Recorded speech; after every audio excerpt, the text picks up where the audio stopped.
నమస్తే, welcome to Aadya TV. నేను మీ స్వర్ణ. ప్రస్తుతం మనతో పాటు ఉన్నారు సీనియర్ జర్నలిస్ట్, సినీ పరిశోధకులు ఇమ్మంది రామారావు గారు. నమస్తే అండి. నమస్తే రామారావు గారు, నాగ చైతన్య అలానే సమంత విడాకులకు సంబంధించి అంటే ఎందుకు విడిపోయారా అని చాలా మంది బాధపడ్డారు. తొందరగా కలుసుకోవాలని చాలా మంది ఆరాటపడుతూ ఉంటారు. ఇప్పటికీ మీరైతే ఎప్పటికైనా కలుస్తారని చాలా కాన్ఫిడెంట్ గా చెప్తూ ఉంటారు. బట్ ఇప్పుడున్న పరిస్థితులు చూస్తుంటుంటే మేబీ కష్టమేనేమో అనిపించేటట్టుగా ఉంది. ఎందుకనంటే ఇప్పుడు శోభిత అనే ఒక క్యారెక్టర్ కనిపిస్తుంది. వీళ్ళిద్దరి డివోర్స్ కి ముందు నుంచే శోభిత వల్లే వాళ్ళిద్దరి మధ్య గొడవలు స్టార్ట్ అయ్యాయని ఒక కొత్త న్యూస్ స్టార్ట్ అయింది. అసలు ఏంటి, శోభిత వీళ్ళిద్దరిని దూరం చేసిందా? అలానే శోభిత నాగ చైతన్యకి ఎలా దగ్గరైంది, ఏం చెప్తారు? శోభిత వల్ల వాళ్ళు దూరం అవ్వలేదమ్మా. ఆవిడ సమంత ఆవిడ వేసుకున్న కాస్ట్యూమ్స్, చేస్తున్న క్యారెక్టర్లు, అక్కినేని నాగేశ్వరరావు గారి తాలూకు ఫ్యామిలీ కనుక అపోజ్గా వాళ్ళ తాలూకు వాల్యూస్ ప్రతిష్ట దిగజారకుండా నటించాలి. ఇట్లాంటి కొన్ని ఒక దాన్ని ఏమంటారంటే ఒక మూర్ఖపు భావనలు ఎవరికి ఉన్నా సరే. ఆడపిల్ల మరి సినిమా ఆర్టిస్టు డ్రెస్ వేసుకోకపోతే ఏమవుతుంది? డ్రెస్ వేసుకోవాలి. పెళ్లి రిసెప్షన్ ఆ టైంలో మీరు చూసారా, చీర కట్టుకున్నప్పటికీ తర్వాత వీళ్ళిద్దరికి కొన్ని ఫంక్షన్స్ జరిగినప్పుడు ఆమె చాలా అల్ట్రా మోడర్న్ డ్రెస్ వేసుకుని అక్కడ పెళ్లి దగ్గర కనిపించింది. లాంగ్ గాగ్రా లాంటిది మనం చూసి అది అల్ట్రా మోడర్న్ డ్రెస్సే. అప్పుడు వాళ్ళకి ఏమి ఇబ్బంది లేదు.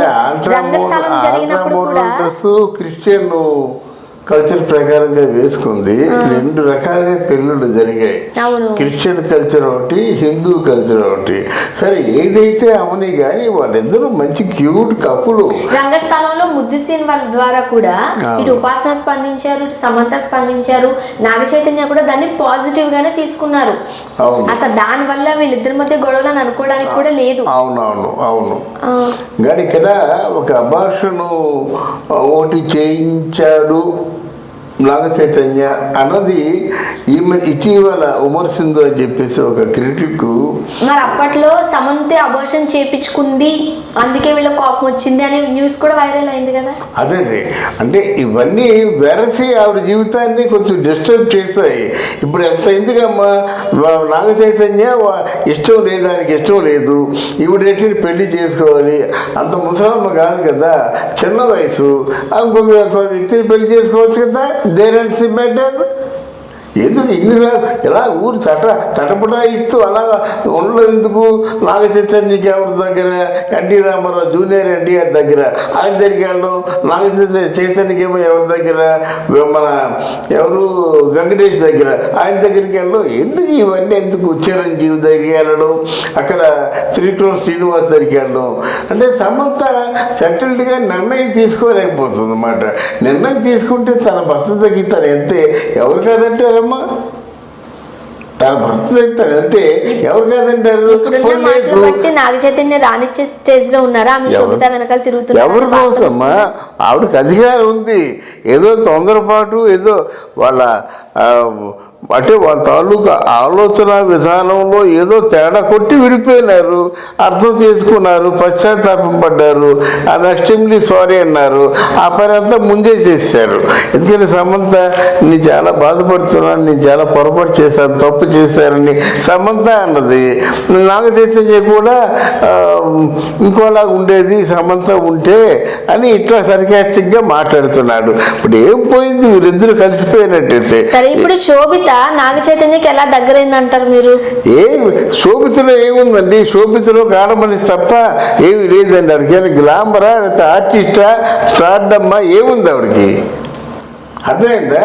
ఇప్పుడు ఒక అమ్మాయి ఉందంటే ఒక సెలబ్రిటీ. ఇప్పుడు వేరే అమ్మాయి ఒక అనుష్కనే తీసుకుందాం, లేకపోతే ఇంకొక అమ్మాయిని తీసుకుందాం.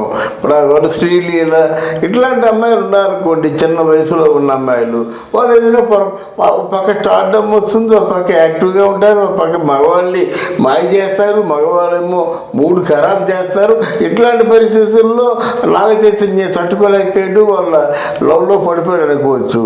ఎవరున్నారు? ఎవరితో ఈ ధూళిపాల శోభిత ఏం చేస్తుంది?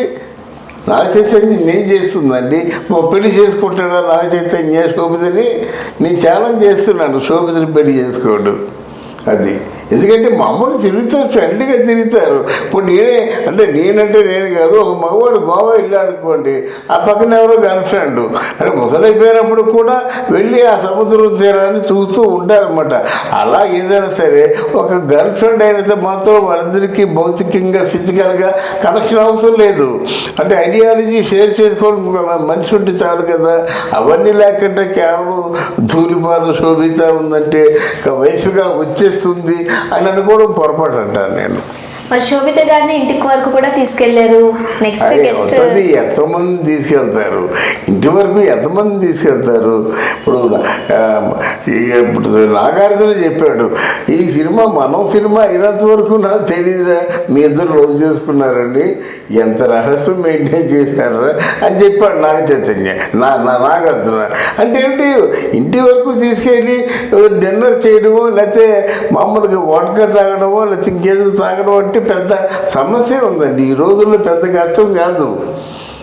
అర్థమైందా? మనం ఎక్కడున్నాం, మనం ఈ రోజుల్లో ఆడవాళ్ళకి మగవాళ్ళకి ఇద్దరు ఇష్టమైనట్టు they can spend happily. What is there? అందులో ప్రాబ్లం ఏముంది? అలాగే ఇద్దరికి ఇష్టం లేదు, హ్యాపీగా విడిపోవచ్చు. మనకి పెద్ద మనుషులు అందరూ కూడా మంచి మార్గాన్ని కనిపెట్టి ఉంచారు కదా. మీరు హ్యాపీగా ఉంటే కలుసుకోవచ్చు, హ్యాపీగా లేదు డిస్టర్బ్ అయ్యారు వదిలేవచ్చు. అదే జరుగుతుంది రేపు శోభితకి.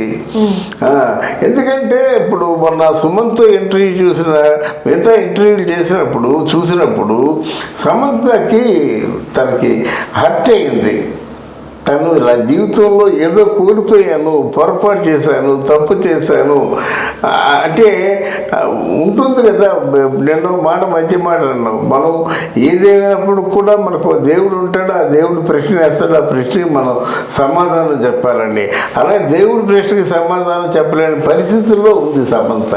అది తప్పకుండా మనం ఆలోచించాలి. కానీ మొన్నటి వరకు సమంత వల్లే విడాకులు తీసుకున్నారేమో అంటూ ఒక వార్త చక్కర్లు చేసిన నేపథ్యంలో ఇప్పుడు శోభిత ఎంట్రీతో నాగ చైతన్య వల్లే విడాకులు తీసుకోవాల్సి వచ్చింది, నాగ చైతన్య శోభితతో రిలేషన్ మెయింటైన్ చేస్తున్నారు, అందువల్లే డివోర్స్కి వెళ్ళారు అని కూడా ఒక వార్త చక్కర్లు. రెండు చేతులు కలిస్తేనే చెప్పట్లమ్మా.